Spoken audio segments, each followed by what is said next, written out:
អាមកស្រស់ស្អាតខ្យល់បក់បាក់ចិត្តខ្យល់បក់បាក់ចិត្ត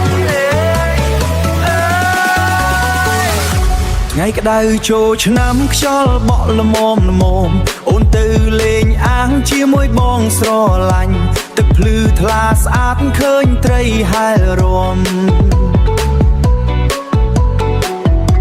ទឹកភ្លឺថ្លាស្អាតឃើញត្រីហែលរំកាក់កោះក្រអូបបើកចំហាលើទឹក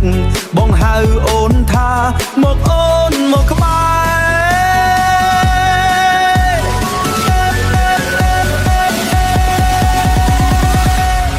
កាច់ផ្កាកោះលើអាមកកាក់ស្នេហ៍ដាក់លើសក់អូនស្រស់ដូចទេវតាសំណើចសប្បាយលេងទឹកជុំគ្នាសំណើចសប្បាយលេងទឹកជុំគ្នាអនុស្សាវរីយ៍មិនភ្លេចនឹករាល់ថ្ងៃណា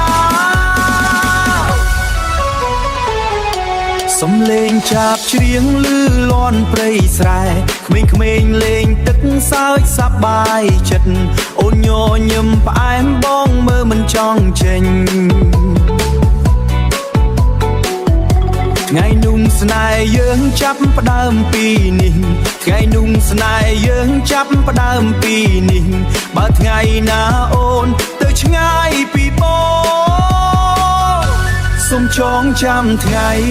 អាមកកាក់យើងកាក់កោះមួយ